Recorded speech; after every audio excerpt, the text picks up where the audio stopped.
Is Shiva merely a cultural icon, or is there more to this ash smeared yogi who is called Mahadev, god of gods? Hello, everyone. I hope you all are doing good. Before starting the podcast, I would like to thank you all for your lovely comments and beautiful messages after my first podcast. Thank you so much. Today is the first day of Shravan Maas, aka Savan ka Mahina. It is believed that Mahadev showers his utmost blessing to all his bhaktjans and dear ones in this month. सृष्टि महादेव के हाथों में है इस वक्त, क्योंकि विष्णु भगवान जी सोने चले गए हैं और महादेव संभालेंगे इस सृष्टि को. So I think I should start reading Shiv Puran in this month, because I'm telling you, it's not just a book. It has immense, vast, intense, amazing energies in itself. But before reading that, I would like to tell you what Shiv Puran is. Being a Puran, it only has stories. But yeah, the values we learn from them are different. It changes, it differs from person to person. Shiv Puran, let's study about it. The science behind all those stories. Har Har Mahadev. In this podcast, I'll explain how the Shiv Puran includes many aspects of fundamental science in its text, as well as a powerful tool to transcend limitations. This vast emptiness that we refer to as Shiva is a boundless non-entity, eternal as always.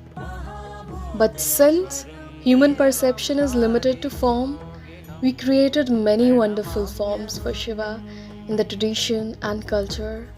The enigmatic, non-perceivable Ishvara, the auspicious Shambho, disarmingly naive Bhola, Dakshinamurti, the great master and teacher of the Vedas, Shastras and Tantras, the easily forgiving Ashutosh, Bhairava, the one tainted with the very blood of the Creator, Achaleshwara, the absolute stillness, the most dynamic of dancers, Nataraja.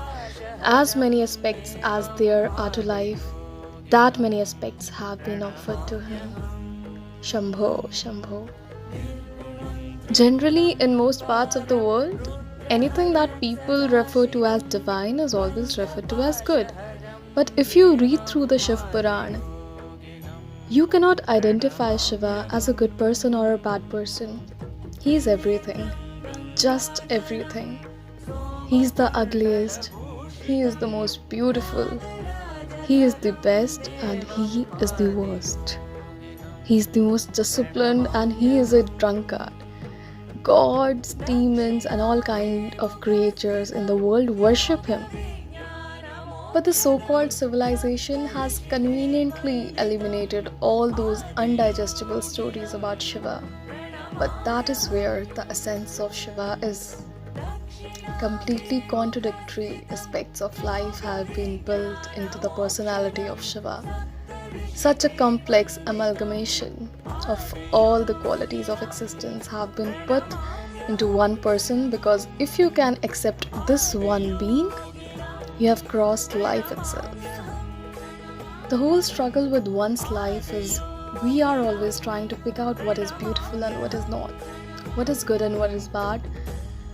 You will not have a problem with anyone if you can accept this man who is a complex amalgamation of everything that life can be.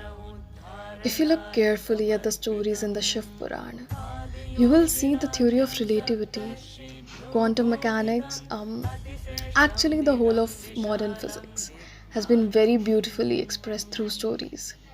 Sanatan culture is a dialectical culture. Science was expressed through stories.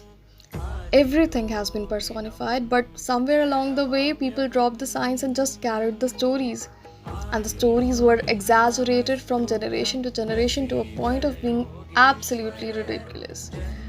If you put the science back into the stories, it is a beautiful way to express science, of course. The Shiv Puran is the highest science of elevating human nature to the very peak of consciousness, expressed in the form of very beautiful stories. Yoga has been expressed in the form of a science without stories attached to it. But if you look at it in a deeper sense, yoga and the Shiv Puran cannot be separated. One is for those who like stories, another is for those who are willing to look at everything scientifically, but the fundamentals of both are the same. Today, scientists are conducting a lot of research on the nature of modern education. One of the things that they are saying is if a child goes through 20 years of formal education and comes out, a large percentage of his intelligence is irrevocably destroyed. That means he is coming out as a very knowledgeable idiot. They are suggesting that one of the best ways to impart education is to impart it in the form of stories or in the form of play. A little effort has been made in that direction, but most of the education in the world has remained hugely suppressive. The huge volume of information suppresses your intelligence unless it is given to you in a certain form, and the story form of teaching would be the best way. This is what was done in this culture, in Sanatan culture. The highest dimensions of science were transmitted in the form of wonderful stories. This was the introduction of Shiv Puran, and I think it was very much needed before starting the thorough reading of Shri Mahashiv Puran. I will read it in English this time to engage a higher number of audience. If you liked it, do consider subscribing the channel, and if you are listening it on Spotify, do consider following my channel and keep supporting. Thank you so much. Har Har Mahadev.